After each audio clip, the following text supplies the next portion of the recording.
الحمد للہ رب العالمین والصلاة والسلام علی سید الانبیاء والمرسلین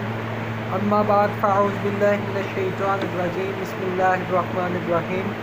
قال اللہ تبارک و تعالی فی القرآن المجید والفرقان الحمید وبالوالدین احسانا صدق اللہ العظیم۔ میرے پیارے اور میٹھے اسلامی بھائیوں، جو آیت کریمہ میں نے آپ کے سامنے تلاوت کرنے کا شرف حاصل کیا ہے، اس میں رب تعالیٰ ارشاد فرماتا ہے وَبِالْوَالِدَيْنِ احسانا،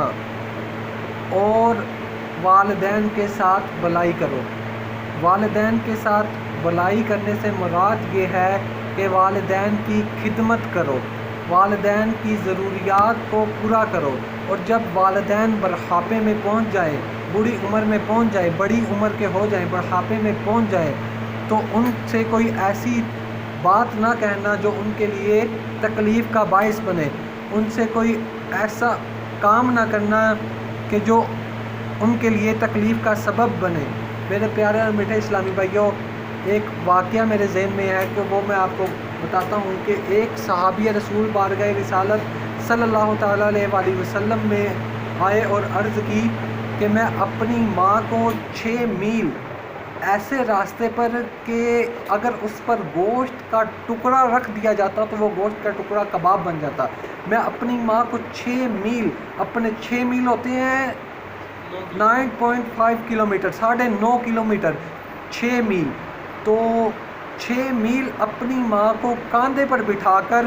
میں نے وہ رستہ طے کیا ہے۔ اتنا گرم رستہ تھا، اتنا مشکل رستہ ہے۔ صحابی رسول کہتے ہیں کہ اگر گوشت کا ٹکڑا اس پر رکھ دیا جاتا تو وہ کباب بن جاتا۔ تو صحابی رسول کہتے ہیں کہ میں نے اپنی ماں کا حق ادا کر دیا، کیا میں ان کے حقوق سے فارغ ہو گیا؟ تو میرے میٹھے اور پیارے اسلامی بھائیوں، جو کہتے ہیں کہ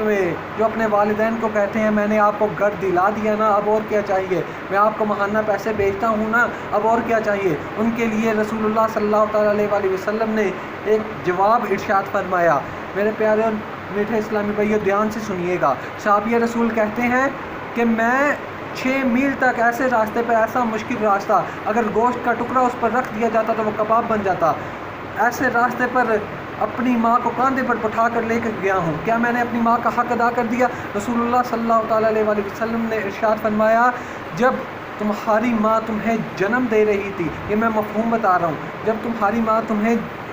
جنم دے رہی تھی تو اس وقت اسے جو تکلیف ہوئی، تکلیف کا ایک جھٹکا لگا، شاید اس کا ایک جھٹکے کا آپ نے حق ادا کیا ہو۔ میرے پیارے اسلامی بھائیوں، ماں وہ عظیم ہستی ہے، اس کی قدر کیجئے۔ جن کی مائیں نہیں ہیں ان سے پوچھئے کیسی دنیا ویران لگتی ہے۔ ماں وہ عظیم ہستی ہے کہ جیسا ایک حدیث پاک میں ہے، الجنت تحت اقدام الامہات، کہ جنت ماؤں کے قدموں کے نیچے ہے۔ آپ سے میں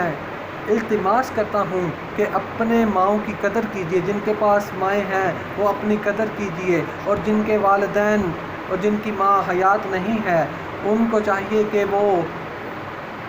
ایصال ثواب